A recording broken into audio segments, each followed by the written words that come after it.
ಉತ್ತರ ಪ್ರದೇಶದಲ್ಲಿ ಈಗ ಆಪರೇಷನ್ ಬುಲ್ಡೋಸರ್ ಬದಲು ಆಪರೇಷನ್ ಲಂಗಡ ಅಂತ, ಅಂದರೆ ಕಾಲು ಕೈ ತೊಂದರೆ ಇರೋರು ಅಂತ ಆ ಥರನ. ಹೌದು ಸರ್. ಪೊಲೀಸರು ಇದು ಮಾಡಿದಾರಂತೆ. ಏನದರಲ್ಲಿ ಕ್ರಿಮಿನಲ್ಗಳು, ರೇಪಿಸ್ಟ್ಗಳು, ಕೊಲೆಗಾರರು, ದರೋಡೆಕೋರರು ಇವ್ರ ಮೇಲೆ ಸಮರ. ಒಂದು 8 ನಗರದಲ್ಲಿ 24 ಗಂಟೆಲಿ ಒಂದು 11 ಜನಕ್ಕೆ ಗುಂಡೇಟು ಹೊಡೆದಿದ್ದಾರೆ ಕಾಲ್ಗೆ. ನಮ್ಮಲ್ಲಿ ಮಾಡ್ತಾರಲ್ಲ ಪೊಲೀಸ್ನವರ. ಹೌದು ಸರ್. ಇದನ್ನು ನೋಡಿ ಯಾರನ್ನಾದರೂ ರೌಡಿಗಳದ್ದು ಬಂದಾಗ ನಮ್ಮಲ್ಲಿ ಬರ್ತಿರುತ್ತಲ್ಲ, ಅಲ್ಲಿ ಕೆಳಗಡೆ ಬ್ರೇಕಿಂಗಲ್ಲಿ ಕಾಲಿಗೆ ಗುಂಡು ಅಂತ ಬರುತ್ತಲ್ಲ. ನಾನು ಕೇಳಿದ್ನಲ್ಲ, ಪ್ರತಿ ಸರಿ ಕರೆಕ್ಟಾಗಿ ಗುರಿ ಕಾಲಿಗೆ ಹೆಂಗೆ ಗುಡಿತೀರಿ ಅಂತ. ಹಾಂ, ಏನೇನೋ ಇವ್ರಿಗೆಲ್ಲ ಈಗ ಭೀತಿ ಹುಟ್ಟಿಸಿದ್ದಾರೆ. ಯಾರನ್ನೂ ಕೊಲ್ಲಲ್ಲ, ಕಾಲಿಗೆ ಗುಂಡು ಹೊಡಿತಾರೆ. ಈ ಸಂದರ್ಭದಲ್ಲಿ ಕೆಲವು ಸರಿ ಆ ಕ್ರಿಮಿನಲ್ಗಳು ಕೂಡ ಪೊಲೀಸ್ನವ್ರ ಮೇಲೆ ಗುಂಡು ಹೊಡೆದಿದ್ದಾರಂತೆ. ಬಿಡ್ತಾರ ಪೊಲೀಸ್ನವರು? ಬಿಡಲ್ಲ. ಸರಿ, ಈಗ ಅದೇನಾದ್ರು ನಡೀತಿದೆ, ಹಾಂ, ಏನಾದರೂ ಒಂದು ಬಿಸಿ ಮುಟ್ಟಿಸ್ಬೇಕಲ್ಲ ಸರ್, ಮುಟ್ಟಿಸ್ತಾ ಇರ್ತಾರೆ. ಎಸ್, ಈ ಥರದ್ದು ರೆಗ್ಯುಲರ್ ಆಗಿ ಮಾಡ್ಕೊಂಡು ಹೋದರೆ ಕಾನೂನು ಅವಕಾಶ ಇರಲ್ವಾ ಸರ್? ಹೇಗಿದೆ ಕಾನೂನು ಅನ್ನೋದಕ್ಕೆ ಗೌರವ ಹೇಗೆ ಕೊಡಬೇಕು ಹಾಗೆ ಒಂದಿಷ್ಟು ಕಿಂಚಿತ್ತು ಭಯ ಅನ್ನೋದು ಇರಬೇಕು ಕಾನೂನಲ್ಲಿ. ಎರಡೂ ಸಮ ಪ್ರಮಾಣದಲ್ಲಿ ಹೋಗಬೇಕು. ಎರಡೂ ಇಲ್ಲದೆ ಹೋಗ್ಬಿಟ್ರೆ ಏನಾಗತ್ತೆ ಅಂದರೆ ಇದು ಬರುತ್ತೆ, ಅನಾರ್ಕಿ ಬರುತ್ತೆ. ಯಾರಿಗೆ ಯಾವ ಕಂಟ್ರೋಲು ಇಲ್ಲ, ಯಾವನೇನು ಬೇಕಾದ್ರೂ ಮಾಡ್ಕೊಳ್ಬೋದು, ಎಲ್ಲರೂ ಗುಂಡಿ ಬಿಚ್ಕೊಂಡು ಓಡಾಡೋರೇ ಆಗ್ಬಿಡ್ತಾರೆ. ಕಂಟ್ರೋಲ್ ಮಾಡಬೇಕಂದ್ರೆ. ಎಸ್.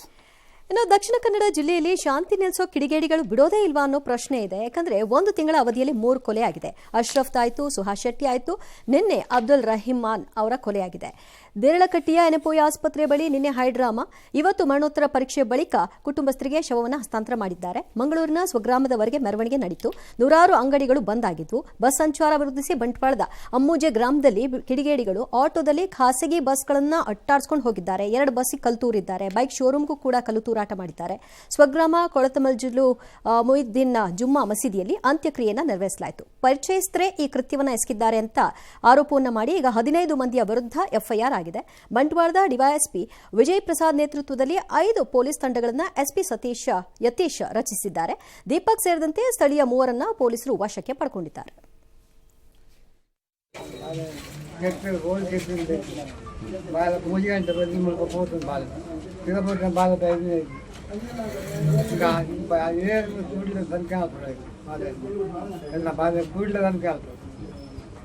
కేరళ ఎన్నో నాకు ఇంకీకి పోతున్నాయి ఆయనే పోయి కట్టింది ఇంకా ఇంకో అధ్యాయంలో వస్తుంది కంటే ಬೇರೆ ಪಾತ್ರಧಾರೆ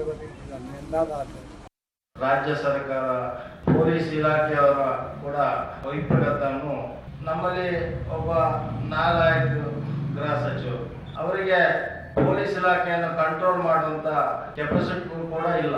ಮತ್ತೊಬ್ರು ಅತಿಥಿ ಉಸ್ತುವಾರಿ ಸಚಿವರು, ಯಾವಾಗಲಾದ್ರೂ ಒಮ್ಮೆ ಅತಿಥಿ ಉಪನ್ಯಾಸಕ ಈ ಕಾಲೇಜಿಗೆ ಹೋಗ್ತಾರೆ, ಹಾಗೆ ಬಂದು ಹೋಗ್ತಾರೆ. ರೌಡಿ ಸುಹಾಸ್ ಶೆಟ್ಟಿಯ ಹತ್ಯೆ ಆದಂತ ಸಂದರ್ಭದಲ್ಲಿ ಅದರ ಬಳಿಕ ಪ್ರತಿಕಾರದ ಮಾತನಾಡಿ ಈ ಇಲಾಖೆ ನಿನ್ನೆ ದಿವಸ 3 ಗಂಟೆ ಸುಮಾರಿಗೆ ಇವರು ರೆಹಮಾನ್ ಅವರು ಸತ್ತಿರ್ತಾರೆ. ಮಂಗಳೂರು ನಗರ ಮತ್ತು ದಕ್ಷಿಣ ಕನ್ನಡ ಜಿಲ್ಲೆಗಳಲ್ಲಿ ಈಗಾಗಲೇ ನಿಷೇಧಾಜ್ಞೆ 3 days ವರೆಗೆ ಸಂಬಂಧಪಟ್ಟ ಅಧಿಕಾರಿಗಳು ಹೊರಡಿಸಿದ್ದಾರೆ. ಕ್ರಿಮಿನೇಷನ್ ಮಧ್ಯಾಹ್ನ ಶಾಂತಿಯುತವಾಗಿ ಮುಗಿದಿದೆ. ಇಲ್ಲಿವರೆಗೂ ಹಿಂದೂ ವಿರೋಧಿ ಸರ್ಕಾರ ಅನ್ನೋ ಆರೋಪ ಐತೆ. ಈಗ ಮುಸ್ಲಿಮರು ಕೂಡ ಸರ್ಕಾರವನ್ನ ಆರೋಪಿಸ್ತಾ ಇದ್ದಾರೆ. ಏನು ಕಂಟ್ರೋಲ್ ಮಾಡ್ತಿಲ್ಲ. ಎಕ್ಸಾಕ್ಟ್ಲಿ ಆಗತ್ತೆ ಅಂತ ನನ್ನ ಲೆಕ್ಕಾಚಾರದಲ್ಲಿ ನಾನು ವರ್ಷಾನುಗಟ್ಟಲೆಯಿಂದ ಹೇಳ್ಕೊಂಡು ಬಂದಿದ್ದೀನಿ ಅಂತ ನನ್ನ ನಂಬಿಕೆ. ಹೌದು, ಇದೇ ಬಿಗ್ ಬುಲೆಟಿನ್ 1000 ಸರಿ ಹೇಳಿದ್ದೀನಿ. ಯಾವಾಗ ರಾಜ್ಯ ಸರ್ಕಾರ ಲಾ ಆ್ಯಂಡ್ ಆರ್ಡರ್ ಆಗಿ ನೋಡಲ್ಲ, ಯಾವುದೇ ಸರ್ಕಾರ ಓಲೈಕೆಗಳಿಗೆ ನಿಂತ್ಕೋತೀರಿ, ಆಗ ನಿಧಾನವಾಗಿ ಕುಸಿತಾ ಹೋಗೋ ಆ ವ್ಯವಸ್ಥೆ ಅಂತಿಮವಾಗಿ ಈ ಯಾರ ಹಿಡಿತಕ್ಕೂ ಸಿಗದಂತಹ ಪರಿಸ್ಥಿತಿನ ಹೋಗಿ ರೀಚ್ ಆಗುತ್ತೆ ಅಷ್ಟೇ. ಈಗ ದಕ್ಷಿಣ ಕನ್ನಡದಲ್ಲಿ ಆಗಿರೋದು ಅದೇನೇ. ದಿ ಫ್ರಿಂಜ್ ಗ್ರೂಪ್ಸ್ ಎರಡೂ ಕಡೆಯಿಂದ ಹ್ಯಾವ್ ಬಿಕಮ್ ಇಂಡಿಪೆಂಡೆಂಟ್ ನೇಷನ್ಗಳು, ಪ್ರತ್ಯೇಕ ರಾಜ್ಯಗಳಾಗ್ಬಿಟ್ಟಿವೆ, ರಾಷ್ಟ್ರಗಳಾಗ್ಬಿಟ್ಟಿವೆ. ಅವಕ್ಕೆ ತಮ್ಮದೇ ಆದ ಕಾನೂನು, ತಮ್ಮದೇ ಆದ ನಿರ್ಧಾರಗಳು ಮತ್ತು ತಮ್ಮದೇ ಆದ ತೀರ್ಮಾನಗಳು ಆಗೋಗಿವೆ. They will not listen to anybody. ಅವ್ರು ಯಾರಿಗೂ ಕೇಳಲ್ಲ ಎರಡೂ ಕಡೆ. ಪರಿಣಾಮ ಅವ್ರವ್ರವ್ರ ತೀರ್ಮಾನ ತಗೊಂಡು ಅವ್ರವ್ರಿಗೆ ಬೇಕಾದವ್ರನ್ನ ಅವ್ರವ್ರು ಹೊಡ್ಕೋತಾ ಇದ್ದಾರೆ. ಈ ಕೊಲೆ ಯಾವನಿಗೂ ಬೇಕಾಗಿಲ್ಲ. ಫಾರ್ ಎಕ್ಸಾಂಪಲ್, ಇದರಲ್ಲಿ ಕೊಲೆ ಆಗಿರೋ ವ್ಯಕ್ತಿಗೂ ಹಿಂದೆ ಕೊಲೆಯಾದ ವ್ಯಕ್ತಿ ಗಲಾಟೆದಕ್ಕೂ ಸಂಬಂಧ ಇದೆಯೋ ಅದೂ ಗೊತ್ತಿಲ್ಲ. ಹಾಗೆ ಇನ್ನೊಂದನ್ನು ಕೇಳಕೋದ್ರೆ ಇನ್ನೊಂದು, ಈಗ ಅವ್ರು ಹೇಳ್ತಾರೆ ಕೊಲೆ ಆದ ವ್ಯಕ್ತಿ ಬಿಡ್ಕೊಡ್ದು ಅವ್ನು ಕೊಲೆ ತಂದೆ ಸಾಯಿಸ್ಬೇಕು, ಮಾತಾಡ್ತಾ ಫೇರ್, ಅವನನ್ನು ಸಾಯಿಸಬೇಕು, ಅವನನ್ನು ಸಾಯಿಸಿದ್ದಕ್ಕೆ ಅವನ ಕಡೆಯೂ ಪ್ರತಿಕಾರವಾಗಿ ಇನ್ನೊಬ್ಬರನ್ನ ಸಾಯಿಸಬೇಕು. ಅದೇನಾ ನ್ಯಾಯ? ಇದೇ ಆಗಿರೋ ಪರಿಸ್ಥಿತಿ. ಈಗ ಸೂರತ್ ಕಲ್ಲಲ್ಲಿ ಈಗ ನೋಡಿ, ಇವತ್ತು ಕ್ರಿಮೇಷನ್ ಆಗಿದೆ. ಹೌದು. ಹಿಂದೆ ಯಾರದ್ದು ಸಾವಾದಾಗ ಅದರದ್ದು ಮೆರವಣಿಗೆ ನಡೀತು. ಅದು ಏನೇನು ಉದ್ವೇಗಗಳನ್ನು ಸೃಷ್ಟಿ ಮಾಡಬೇಕೋ ಅದನ್ನು ಮಾಡ್ತು. ಇವತ್ತು ಮಾಡಿದಾಗ 2 ಬಸ್ ಮೇಲೆ ಕಲ್ಲು ಹೊಡೆದ್ರಂತೆ, ಯಾವುದೋ ಶೋರೂಮ್ ಕಲ್ಲು. ಯಾರದು ಮತ್ತು ಯಾಕೆ? ಆ ಬಸ್ನವ್ರಿಗೂ ಆ ಶೋರೂಮ್ಗೂ ಏನು ಸಂಬಂಧ ಅಂದರೆ, ಈ ಗ್ರೂಪ್ನಲ್ಲೂ ಇದನ್ನು ಜೀವಂತವಾಗಿ ಹಸಿಯಾಗಿ ಇಡುವಂತಹ ವ್ಯಕ್ತಿಗಳು ಇದ್ದಾರೆ. ಹೌದು, ಅವ್ರಿಗೆ ಬೇಕಿದೆ.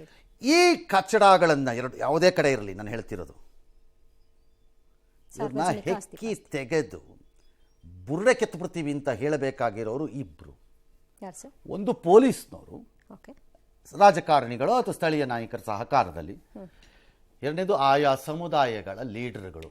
ಶಾಂತಿ ಬೇಕು ಅಂತಿದ್ರೆ ಸಮುದಾಯದ ಲೀಡರ್ಗಳೇ ಈ ಅಶಾಂತಿಯ ಮೂಲಕ ನನ್ನ ಸೌಧವನ್ನು ಕಟ್ಟಬಹುದು ಅನ್ನೋ ನಿರ್ಧಾರಕ್ಕೆ ಬಂದುಬಿಟ್ರೆ ಎರಡೂ ಕಡೆಯಿಂದ, ಹೇಳೋರು ಯಾರು ಇವ್ರನ್ನ? ಕೊನೆಯಲ್ಲಿ ಇದಕ್ಕಾಗ ಹಾಗಾಗಿ ದಿನೇಶ್ ಗುಂಡೂರಾವ್ ಅತಿಥಿನೋ ಮತ್ತೊಂದೋ ನನಗೆ ಗೊತ್ತಿಲ್ಲ, ಅದನ್ನು ನೀವು ಜನ ತೀರ್ಮಾನ ಮಾಡ್ಕೊಳ್ಳಿ. ನನ್ನ ಪ್ರಕಾರ ಬಹುತೇಕ ಉಸ್ತುವಾರಿ ಸಚಿವರುಗಳು ಅತಿಥಿಗಳೇ.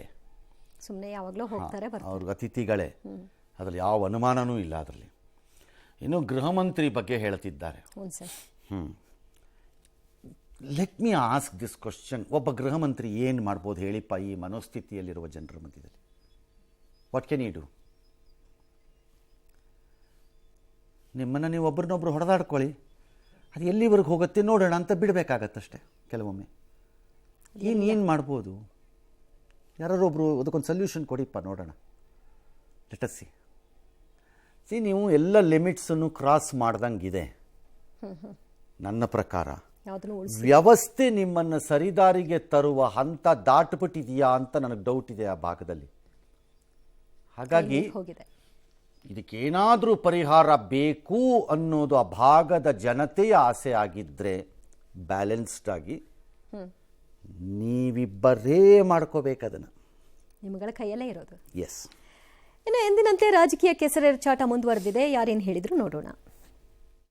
ಅವರ ಸಂಘ ಪರಿವಾರ, ಅವರ ಬಿಜೆಪಿ ಪಕ್ಷ ಮುಖಂಡರುಗಳು ಅವರಿಗೆ ಅವಕಾಶ ಸಿಕ್ಕಿದ್ರೆ, ಶವ ಸಿಕ್ಕಿದ್ರೆ ಅದ್ರ ಮೇಲೆ ರಾಜಕಾರಣ ಮಾಡಕ್ ಹೋಗ್ತಾರೆ ಅವರು. ನಮ್ಮ ದಕ್ಷಿಣ ಕನ್ನಡ ಜಿಲ್ಲೆಯಲ್ಲಿ ಈ ಕೆಟ್ಟ ವ್ಯವಸ್ಥೆ ನಿರ್ಮಾಣ ಆಗೋದಕ್ಕೆ ಅವರು ಕೂಡ ಕಾರಣಕರ್ತರು. ಕಾಂಗ್ರೆಸ್ ಪಕ್ಷ ಮತ್ತು ಕಾಂಗ್ರೆಸ್ ಸರ್ಕಾರ ತುಷ್ಟೀಕರಣ ರಾಜಕಾರಣವನ್ನು ಮಾಡೋದಲ್ಲಿ ನಿಸ್ಸೀಮರು.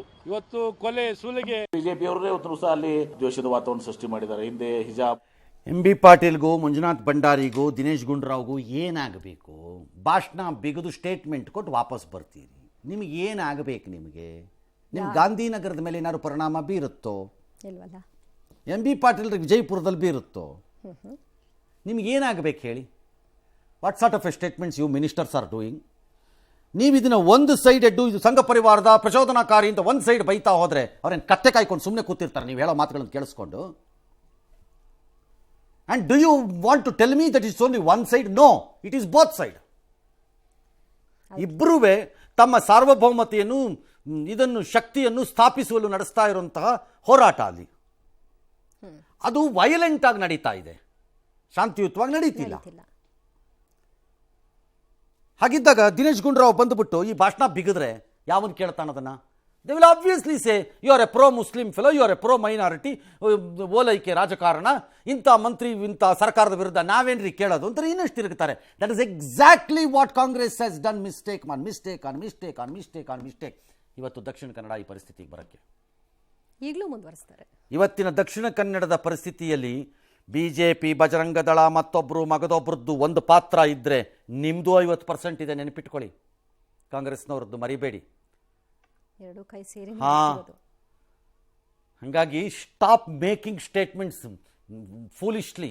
ಫಸ್ಟು ಮಂತ್ರಿಗಳಾದವರು, ಉಸ್ತುವಾರಿ ಮಂತ್ರಿ ಆಗಿದ್ದವ್ರ ಮಾತುಗಳ ಇದು.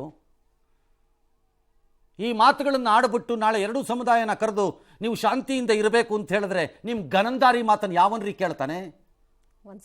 ಯಾಕ್ರಿ ಕೇಳಬೇಕು ಅವ್ನು ನಿಮ್ಮ ಮಾತನ್ನ? You are a one sided fellow, why should I listen? Yes. ಇನ್ನು ಮುಸ್ಲಿಮರಿಗೆ 4% ಗುತ್ತಿಗೆ ಮೀಸಲಾತಿ ನೀಡುವ ಸಂಬಂಧ ವಿಧಾನಸಭೆಯಲ್ಲಿ ಅಂಗೀಕಾರವಾಗಿದ್ದ ಬಿಲ್ ರಾಜಭವನದ ಅಂಗಳದಲ್ಲಿ ಜಟಾಪಟಿ ಮುಂದುವರೆದಿದೆ. ರಾಷ್ಟ್ರಪತಿಗಳಿಗೆ ಬಿಲ್ ಕಳಿಸುವುದಾಗಿ ರಾಜ್ಯಪಾಲರಿಂದ ಸರ್ಕಾರಕ್ಕೆ ನೋಟ್ ಕಳಿಸಲಾಗಿದೆ. ರಾಷ್ಟ್ರಪತಿ ಅಂಗಳದಲ್ಲೇ ಮುಸ್ಲಿಂ ಗುತ್ತಿಗೆ ಮೀಸಲಾತಿ ಬಿಲ್ ಭವಿಷ್ಯ ನಿರ್ಧಾರವಾಗಲಿದ್ದು, ರಾಜ್ಯಪಾಲರು ಹೊಸ ಸರ್ಕಾರದ ಹಠ ಮತ್ತಷ್ಟು ಮುಂದುವರೆದಿದೆ. ಅಂದಹಾಗೆ 3ನೇ ಬಾರಿ ಬಿಲ್ ಅಂಗೀಕಾರಕ್ಕೆ ಒಪ್ಪದ ರಾಜ್ಯಪಾಲರು ರಾಷ್ಟ್ರಪತಿ ಅಂಗಳಕ್ಕೆ ಕಳುಹಿಸುವ ತೀರ್ಮಾನ ಮಾಡಿದ್ದಾರೆ. ಸರ್ಕಾರ 2 ಬಾರಿ ಇದಕ್ಕೆ ಸ್ಪಷ್ಟೀಕರಣ ಕೂಡ ಕೊಟ್ಟಿತ್ತು. ಭಾನುವಾರವಷ್ಟೇ ರಾಜ್ಯಪಾಲರನ್ನ ಸಿಎಂ ಕೂಡ ಭೇಟಿ ಮಾಡಿದ್ರು, ಮನವರಿಕೆ ಮಾಡಿದ್ರು. ಈ ಫೈನಲಿ ಅಲ್ಲಿ ಹೋಯ್ತು ಸರ್. ಇವ್ರ ಜೊತೆ ಇನ್ನೆಲ್ಲೂ ಉಳ್ಕೊಂಡಿಲ್ಲ. ಹಾಗೆ ಅಲ್ಲಿ ತೀರ್ಮಾನ ಅಲ್ಲೂ ಆಗದೆ ಇದ್ದರೆ ಇನ್ನೊಂದು ಕಡೆಗೆ ಹೋಗುತ್ತೆ, ಅಲ್ಲೂ ಆಗದಿದ್ರೆ ಕೋರ್ಟಿಗೆ ಬರುತ್ತೆ. ನನ್ನ ಪ್ರಕಾರ ಇದನ್ನು ಕೊಟ್ಟ ಮೇಲೂ ಕೋರ್ಟಲ್ಲಿ ಚಾಲೆಂಜ್ ಮಾಡೋದು ಉತ್ತಮ. Not on the basis of ಅದನ್ನು ಮುಸ್ಲಿಮರು ಕೊಡಬೇಕಾ ಕೊಡಬಾರ್ದು ಅಂತಲ್ಲ, ಧರ್ಮಾದಿರ್ ಹಾಂ ಕಾನ್ಸ್ಟಿಟ್ಯೂಷನಲ್ಲಿ ರೈಟ್ ಆರ್ ರಾಂಗ ಇತ್ಯರ್ಥ ಆಗಬೇಕು. ಧರ್ಮಾಧಾರ ಕೊಡ್ಬೋದಾ ಅಂತ.